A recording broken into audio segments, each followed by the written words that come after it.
Welcome to episode 41 of the A Free Spirit Life podcast.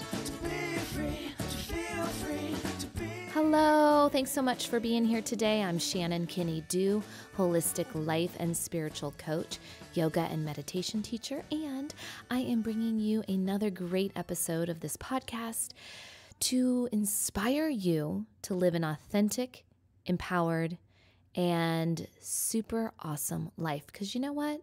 Life is short, and you're already awesome. And sometimes we get bogged down by life, and we just don't see the awesomeness as much anymore. And so this show is about reclaiming our awesomeness. It's about remembering how amazing you already are, returning to your inner wisdom, your inner strength, your inner beauty, your inner knowing, so that you can reconnect to your intuition and find the courage it takes to follow where it leads you next. In today's episode, I am bringing back an oldie but goodie. So many of you might remember I started a podcast with my friend Ashley Walburn called the Mindful Mama Movement. We started it about 3 years ago, and we have 30 amazing interviews. And we no longer add to that podcast, but man, we had some beautiful conversations. And so today I wanted to bring back one of my very, very favorites, Maezen Miller. She is a mom, a wife, a Zen Buddhist priest, and an author of some beautiful books, which include Paradise in Plain Sight, Hand Wash Cold, Care Instructions for an Ordinary Life, and Mama Zen, Walking the Crooked Path of Motherhood. Maezen invites us to learn how to sit in our daily busy life, how to find calm and carve out space for stillness, and why that is so important. It's an enriching, empowering conversation about real life. I can't wait to share it with you. And just as a reminder, because I recorded this episode with my friend Ashley, you're going to hear both of us doing this interview today. Enjoy the show. First of all, Maezen, can you tell us just a little bit about yourself and share what stage of motherhood you are in? Oh my. Well, I hope I don't have that much to tell you about myself. If I've accomplished any of the previous stages of motherhood that I've passed through, frankly, I've ended up with very little to say about myself. My daughter is a teenager now. I was a late stage arrival at motherhood. I was 42.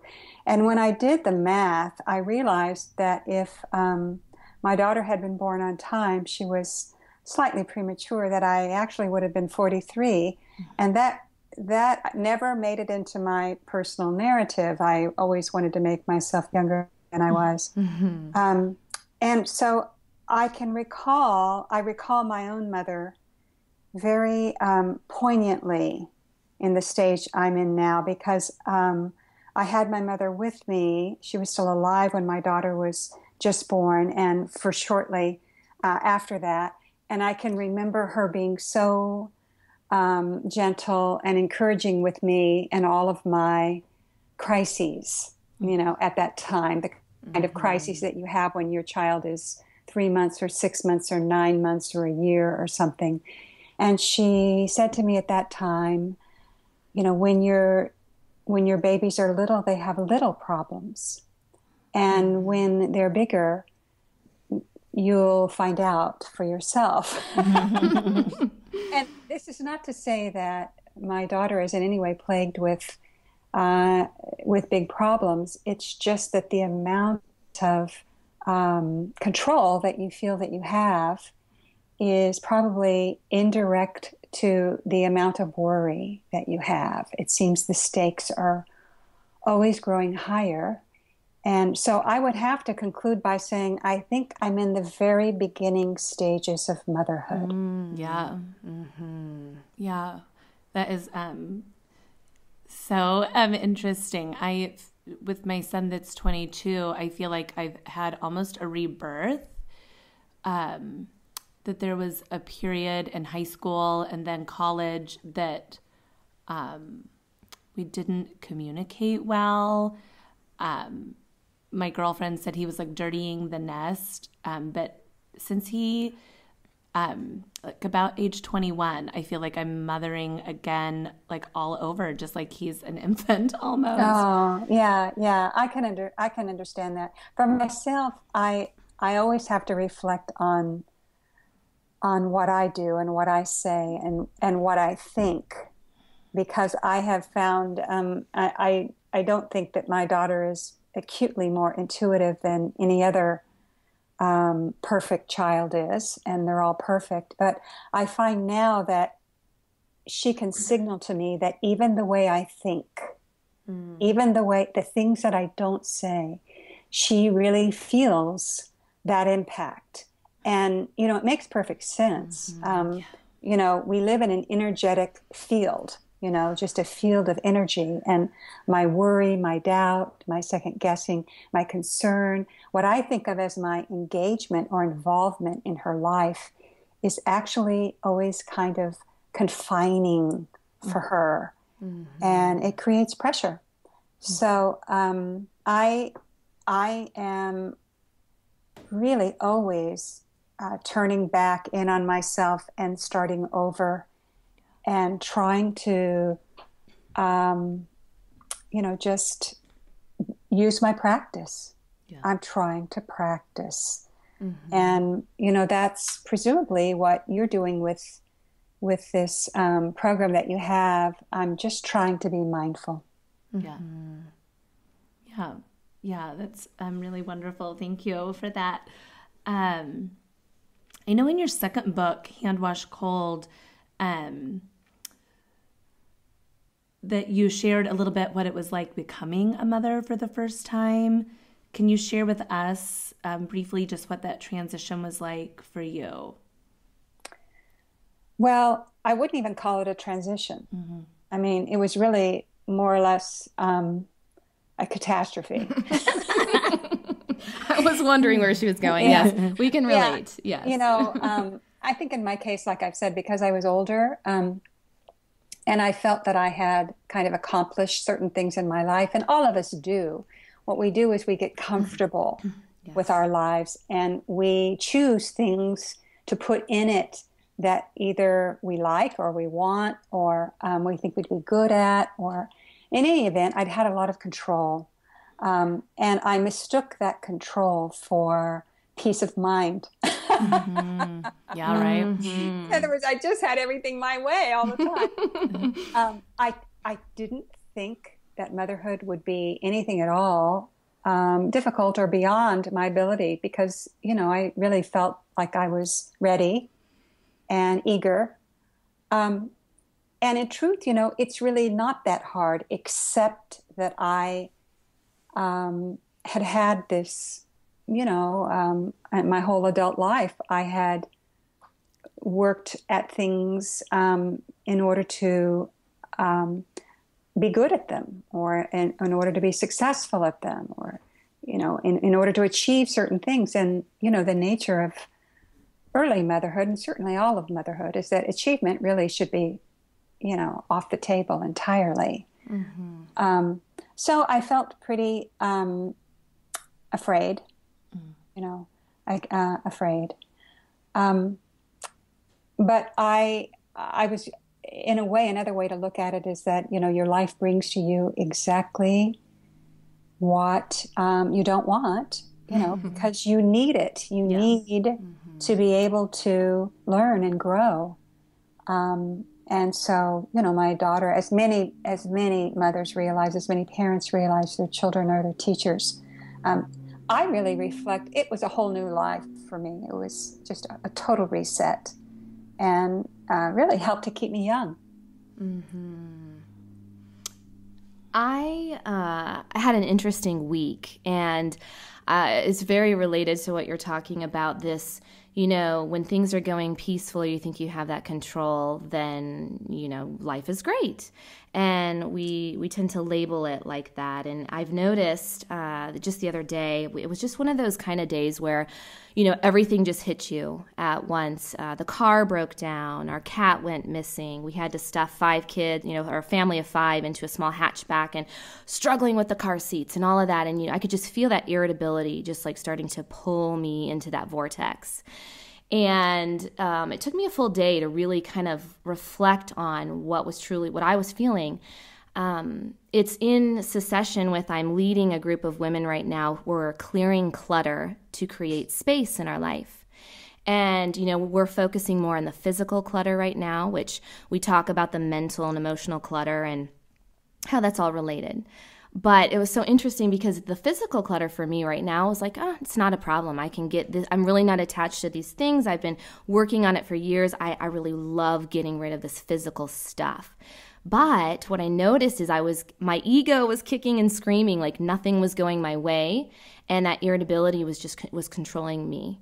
And so I thought of you, Maezen, just what can you say to those of us who can't seem to let go of the fact that our life, as we know it in this moment, is not going as we planned. It's not going as we want, and we're resisting and we're fighting and we're struggling with that. And where can we find that space and that ease to learn to let go so that we're not always striving for that perfect life, but we're actually just loving and being in that moment, the mess, the clutter, and all? Well, that's really the only question there ever is. I mean, that's really the question of that's how we search for meaning in our lives. I mean, otherwise we're just going to be depressed. Otherwise we're just going to be cynical and negative, because the truth is, how often are things going your way? Mm-hmm. We might know some people who've kind of retreated and aren't very social and don't have relationships in their lives, and you might think, well, there's a way to escape, all of the suffering, the conflict, the turmoil. But then you find that those people are probably even more depressed than anybody else. So the answer has to be in relationship. The answer has to be in real life, that we have to do that. And what you've just described is the first step. The first step is that you have to say, oh, look at what I'm doing. Mm-hmm. Look at how I'm feeling. And instead of lashing out or looking solely to the external, well, I'm feeling this way because of how you're acting. I'm feeling this way because the car seats won't go in. I'm feeling this way because the cat ran away. I mean, you have to stop thinking in the, directing all of your blame externally. In fact, if you don't look for external causes, all external causes are blame. Just don't look for the external causes, and understand that all of your power lies in that moment of response and reaction. That's where all of your power and that's where your responsibility lies. Now, I can't tell anybody anything that is going to, turn on a switch or a trigger that will make it easy to be at ease. The truth is, it's very hard to be at ease. Mm-hmm. It's very hard to be at ease. In my case, I can say some words about it, but the words would be meaningless and, completely ineffective if I hadn't sat in a meditation retreat or in a meditation practice for 25 years. Mm-hmm. Because that's what you do in meditation. What you do in meditation is you bring all of your trouble, all of your anxiety, all of your anger, and you put it in a chair or you put it on a cushion. You sit down with it. Mm-hmm. And because it's yours. What are you going to do? Wring the cat's neck when it comes home? Mm-hmm. How many times are you going to scream at the kids, or how many times? It's not even possible to have a different argument with your husband, your spouse, your partner. All your arguments are the same. So you have to have that, realize how your reaction to events creates this difficulty for yourself, your response to events. But I'll tell you, like I say, and like I try to profess all the time, I don't have quick fixes. I've intimated, that I have realized just how much now and how vast my worry is about my daughter as she inches closer to adulthood, and the decisions that she's going to make, over the next couple of years. But I was talking to my own teacher. This is why you need a teacher. This is why you need to have like-minded people in your life. And I told him that my daughter was really experiencing some high anxiety, which she, hasn't actually had in some time now. She's a junior in high school, and all the counselors will tell you that that's really a very anxious time, and there's a lot of pressure on her, in the junior year. And my teacher smiled. He's 81 years old, okay? And he looks at me and he says, well, that'll all disappear as soon as she leaves home. And I looked at him wide-eyed, and he said, you've got to see this, Maezen. You have got to see what your expectations are for her, and how you filter everything through your own expectations, and then how you judge. She feels that. So in your case, what I'd say is, you first have to see, oh my gosh, I'm so picky. I'm so, temperamental. I'm so fragile. I'm going to fall apart, right now.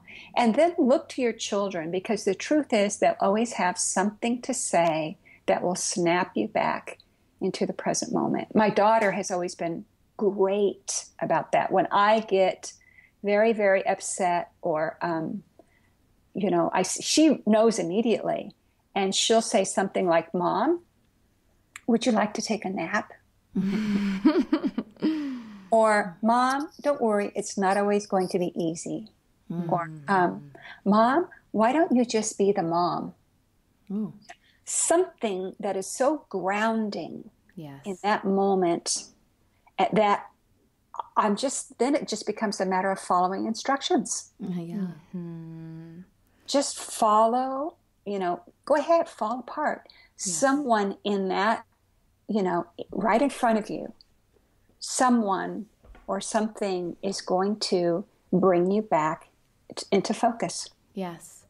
Well, it also makes me, I think about the community and the moms who are listening right now. And, there's so many decisions that we have to make, or we feel we have to make as moms. And I think a lot of the worry at night and that anxiety that mothers feel is, are we making the right ones? And what I hear you saying is it's that same practice of kind of seeing your children as your teachers. It's also a practice in learning to trust.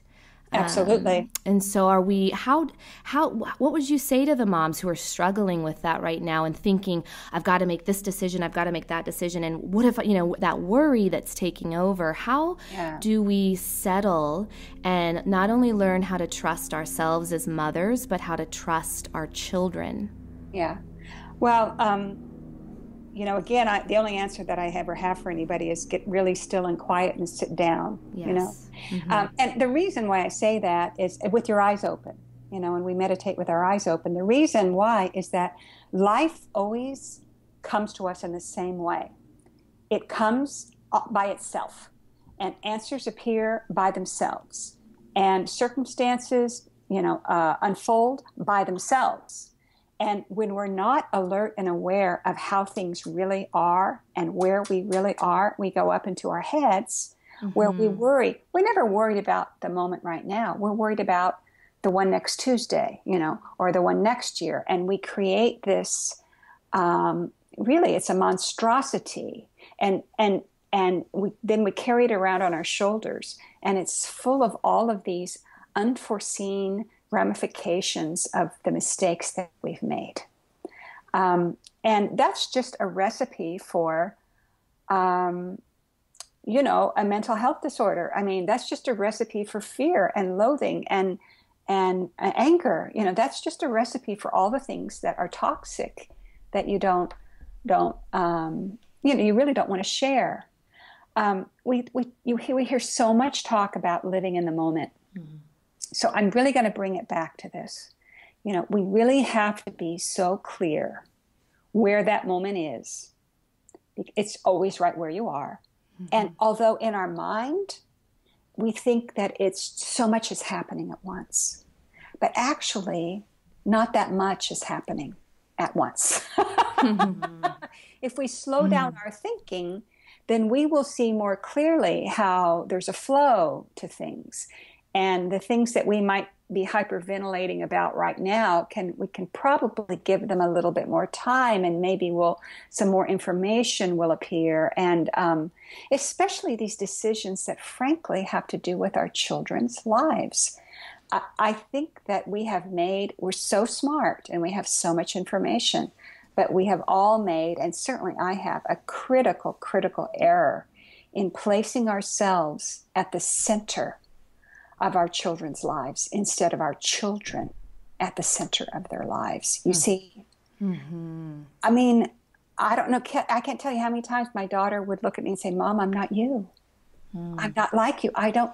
Even now what she says is something that, of course, just tears me to shreds. She says, "Just because you're a writer doesn't mean I like to read." Ooh. Yeah, they know how to do that. But what they're saying to us, sometimes it's gently, and other times it's just with radical emphasis, is back off. Mm-hmm. This isn't your decision. My own experience has been that we really overthink decisions. First off, we think that we make decisions, but I think as life actually unfolds, sure, we do our homework, we make preparations, we fill out forms, we have discussions, but at the time that a decision has to be made, there's only one really clear direction. A decision makes itself. Yeah. And all that time spent beforehand is just called insanity. Mm-hmm. And all the time spent afterwards in second guessing and regret, is just another, needless expenditure of energy. If you need to make a change, make a change. And that's applicable to anything. The choice of a kindergarten, the choice of a middle school, whether, to take ballet or soccer or, this or that or the other. I mean, I wish I had back all of that time that I invested in this false sense that I could secure and fabricate for my child a perfect life. Mm-hmm. Mm-hmm. It's so arrogant, and like, not to give it a label, but I agree. Yeah, it is. We think we're so selfless, mm-hmm. and that we sacrifice so much, but we are constantly asking for our children to elevate our own self-image. Mm-hmm. Really. And so sometimes when I tell people, well, my daughter said this and this and this to me, she kind of slapped me around a little bit or just set me straight. They will say, she actually talks to you like that? And I say, yes. And then they'll say, you don't have to worry about her. Ooh. Because you see, she sees so clearly. Mm-hmm. It's like, this is none of your business. This is a difficult decision, but it's my decision, Frankly, it all started with algebra. When she was kind of like, Mom, sorry, you can't do it for me. I got to do this. I got to do this road myself. I think it says a lot about just the people that you are surrounding yourself with. Also, that if you tell a friend or, that your daughter talks to you like that, I know that there are some people that would say you let your daughter talk to you like that. Yes, but I'm in California. You're not in Kansas, Maezen. but there are people in Kansas who would say that too. And this is, again, kind of this larger issue of how do you trust your life? Mm-hmm. Your life, and this sounds very woo-woo, but the truth is that your life will bring to you and manifest exactly what you need. And, sometimes that's a corrective, but more than not, most of the time, it's encouragement and consolation. So, yes, I'm fortunate, but I never like to suggest that anybody is not fortunate. Now, also, I'm keen enough and I have enough clarity to ask for counsel from people that I respect, and but I think it does go back to that sense of responsibility that we have. Yes, seek out people in your life, who are like you, or in a similar,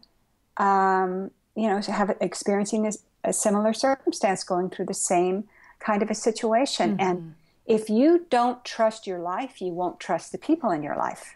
Right. So it's because it's the same life, Mm-hmm.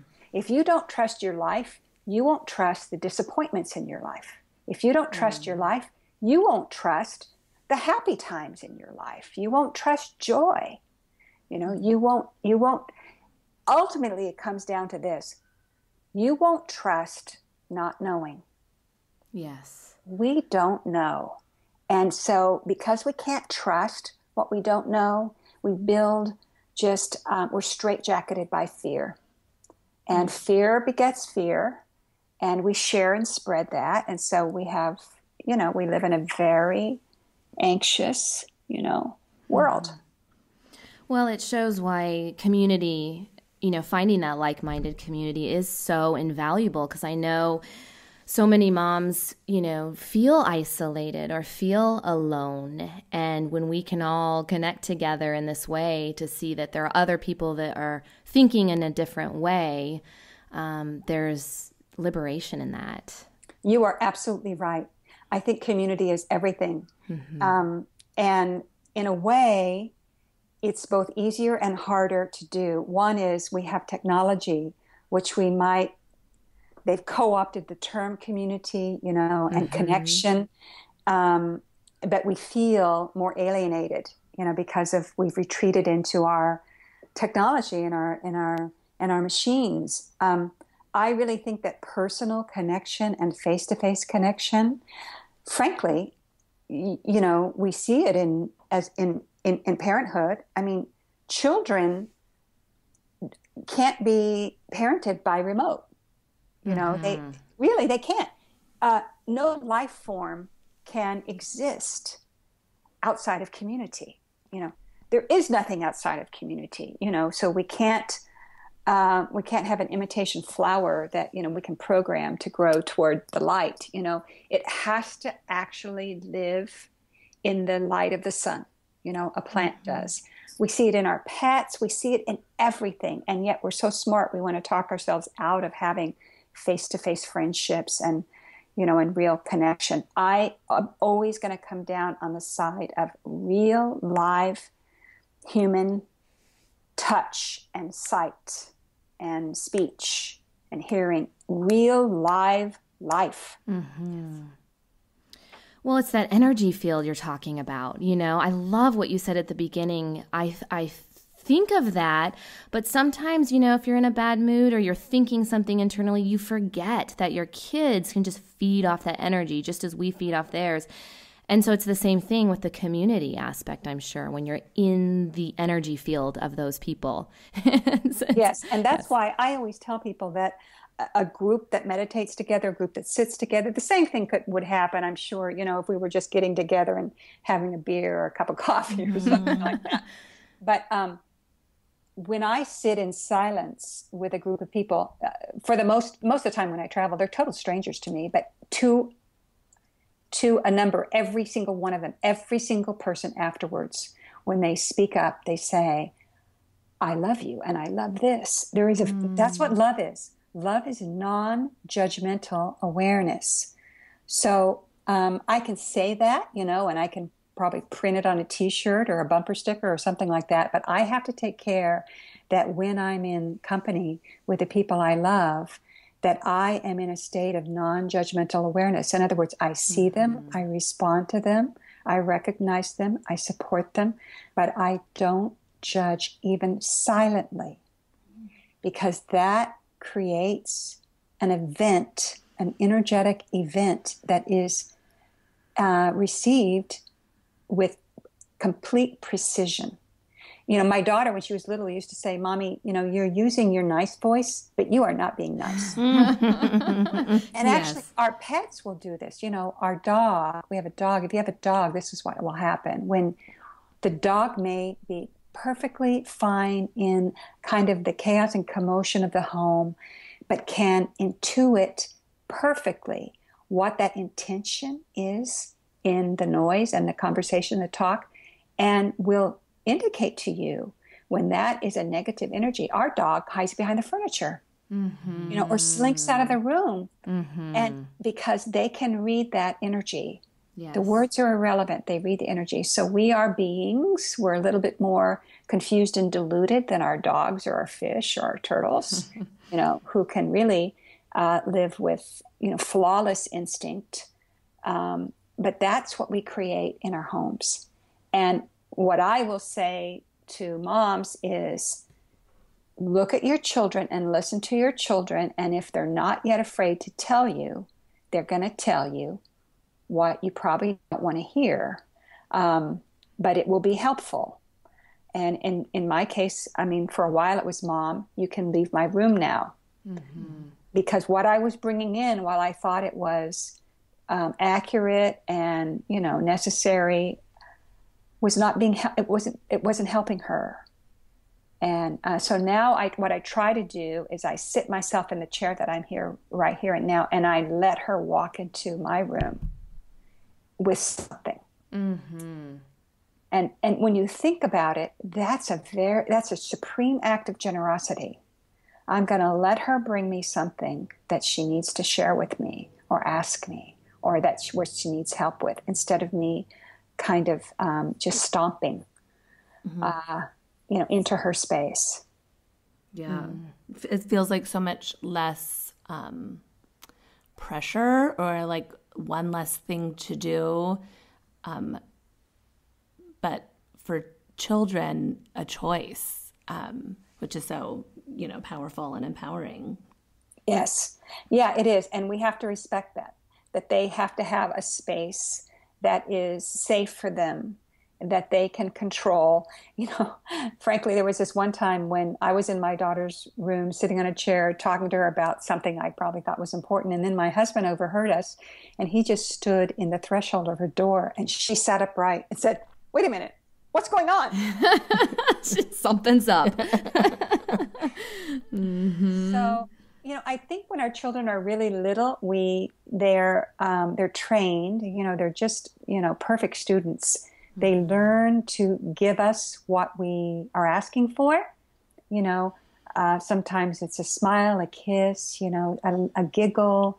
They are still in that stage where they need to learn what they have to do in order to trigger the response that they need, the love, you know, and the caring and the nurturing that they need. And so they seem, you know, so compliant, you know, and those are just the easy days when we thought we knew who they were. They just always did things our way. And then they move into another threshold where they have their own power.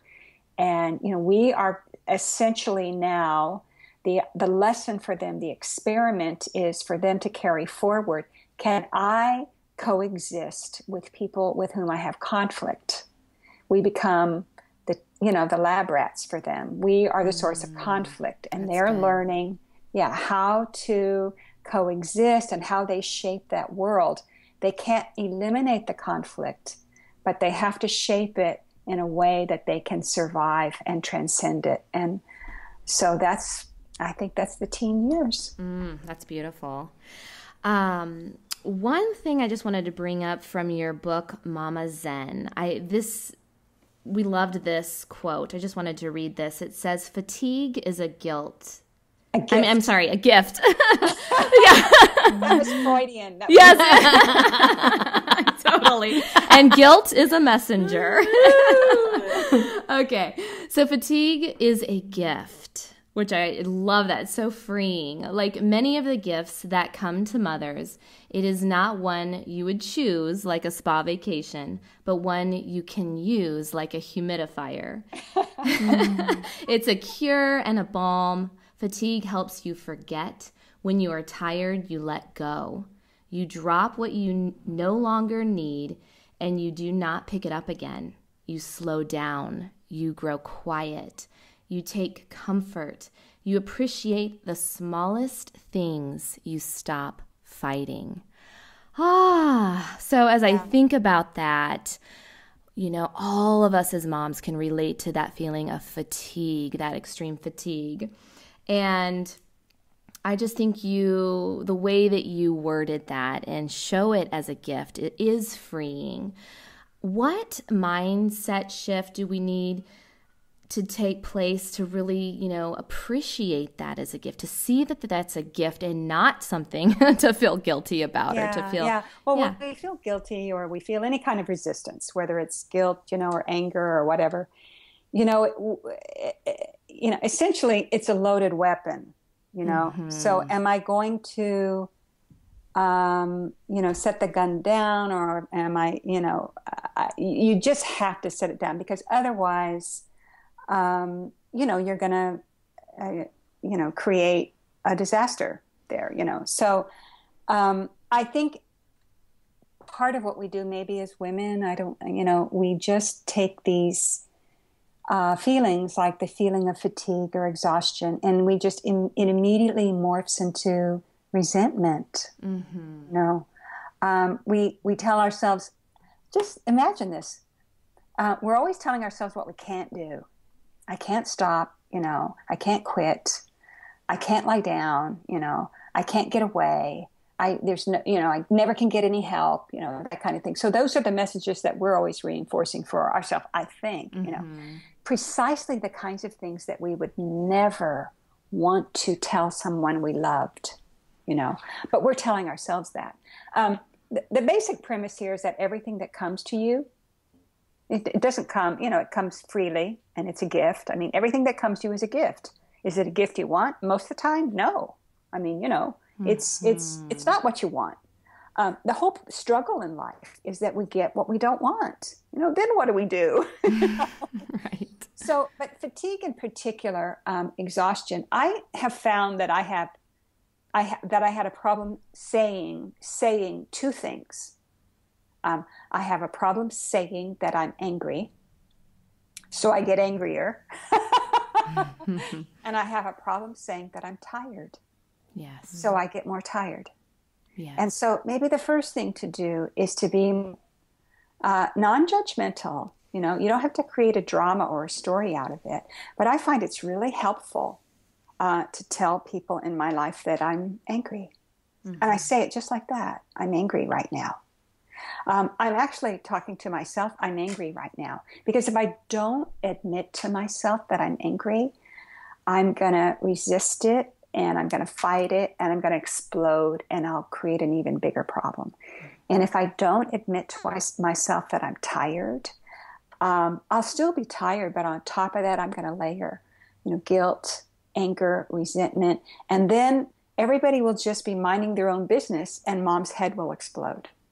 Yes. You know, my head will explode because there are dirty dishes. You know, my head will explode because, you know, I'm behind schedule on something. The head, you know, because my head will explode because nobody else picked up the dog poop. I mean, you know, no matter what it is, it's taken me a long time. Now I'm actually much older in years now, because, you know, I started at 43, so I have a 17-year-old. So this year I turned 60. And you know what I find that I do? I go to bed. It's like, hey, I'm just going to clock out here. Yes. And I also, you know, I'm in my life as a serious Zen student and a teacher and a meditator, I go on retreat. Yes. So I leave the house. That's really helpful. But if you can just think that everything that comes to you, and now most of the stuff that happens, I mean, there's no bouquets, you know, there's no Publishers Clearinghouse, there's no big lottery win. I mean, there's no New York Times bestseller, there's no crown and scepter, you know. So most of the time, what you see coming at you is something that you didn't want, or you didn't want it right now. Yes. But it is a gift. Yes. You know, because you didn't ask for it. Right. It's a surprise. It shows up. You Yes. know? And how? Now, what are you going to do? I'll tell you, all of Buddhism and all of Zen Buddhism is exactly that. Here you are in the middle of your life, and something happens that you didn't plan for, didn't ask for, don't want, think you can't handle. But what else are you going to do? Mm-hmm. That's it. Yes. And I mean, it doesn't have to be, the cancer diagnosis, although trust me, that may well happen, and it doesn't have to be this or that or the other. I mean, it may just be that, you're out of carrots. Yes. Oh, and you're in the middle of cooking the casserole. I don't care what it is. The dog gets sick, you got a mosquito bite. I mean, it can be so insignificant. Mm-hmm. So your life is a continuous practice of actually facing reality. Well, I love that. I was at a yoga retreat recently, and she talked about one of the teachers. I do yoga all the time, and we were doing sun salutation. But the phrase that she said was, one cycle ends and the next one begins. And it just cracked me up because the word cycle, where I'm at in my life, is like, I just thought of the laundry and doing, another load of laundry. And I know that you talk so much about that in your book. And it's so funny how easily we forget, like we just think that they're going to stay clean for even 30 seconds, I know. And then we're upset again because here's another dirty load. And so I love your teaching and just using that, especially for moms, we can all relate. You just has 10 seconds of peace that everything's put away and clean, and now there's another cycle. Yeah.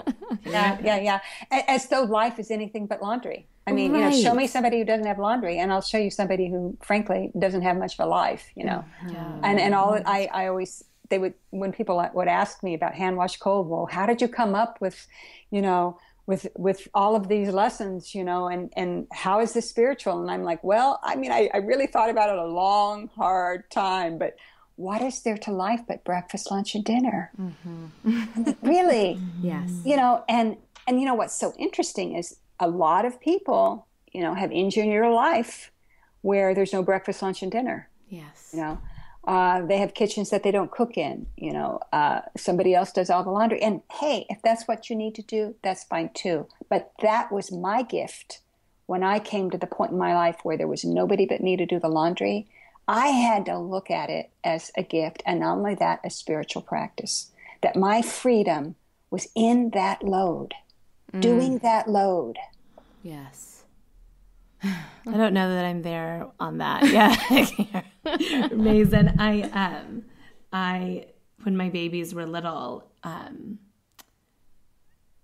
that it really was, just like keeping people alive, and for me, yoga was a reset button that I felt like I was literally re-entering my body. Yes. And meditation for me followed that yoga came first for me. And that's really why Shannon and I do what we do, is that so much that yoga and meditation allowed us to feel more like ourselves in all that we do, especially parenting our children, which is, where you really want to be present, but often aren't. For someone that has never meditated, is there any tips that you can share? Well, it started for me with yoga too. Mm-hmm. And I'm now talking about, 1993. Mm-hmm. A long, long, long time ago.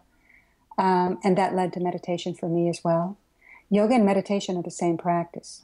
Yoga, the postures, prepare the body and the mind to sit in stillness and silence. It's essentially just the very same practice. It's a cycle, is what it is. I would say, you can get the how-tos anywhere. There's YouTube videos, there's books about how to sit. I think the most important thing, and maybe even before that, is to give yourself 5 minutes a day at the beginning of the day or the end of the day where you don't do anything. You don't do anything. You don't even say you're meditating. 5 minutes a day, maybe before you go to sleep, where you sit in a chair or you sit down on your bedroom floor and you just don't do anything. Set a timer. And if you can't do it for 5 minutes, do it for 4 minutes. Just breathe. Just relax. Just be yourself. Just be with yourself. That's probably the best way. If you really want to meditate, you will.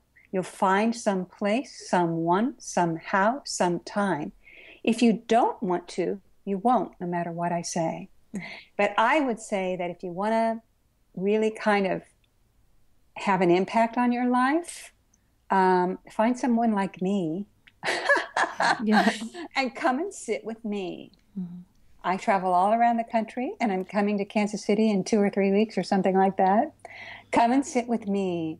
Someone, again, in community, face to face, who can see you and know you and appreciate you and can sit alongside of you so that you feel greater than the sum of your parts. You feel the power of community. You feel supported and sustained. You feel worthwhile. So sometimes you can find that at a yoga studio or through a yoga teacher, So first, one, recognize you have time to be by yourself. Mm-hmm. You have time to be by yourself, and it's essential that you be by yourself. Find a quiet 5 minutes. Early in the morning is as good as late at night, and you have that time. And say, don't even try, to get sophisticated or fancy or formal. First, find that time. And then after that, look outside of yourself and look outside of your home. Find a community. That's what I had to do. I lived in Texas when I first started to sit. And the first date I ever sat, this is how important it was June 18th, 1993, because I wrote down the date. Mm-hmm. And I sat on the floor for 3 minutes. It was that important to me. It was seemed that significant to me. But after that, I went looking for a teacher. And I told myself, well, there's no Zen in Texas. And there, I would still tell you that.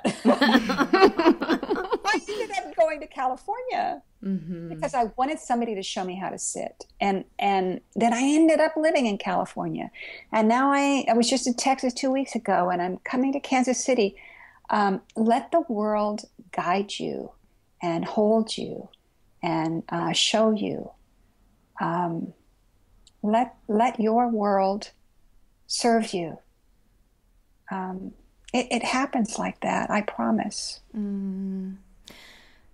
You are a gift. Thank you. We will share. Not a gift wanted, but a gift like a humidifier. Exactly. Well, we all need a humidifier, so we so appreciate you taking this time and space with us, and we will definitely share the details about your retreat in Kansas City in our show notes.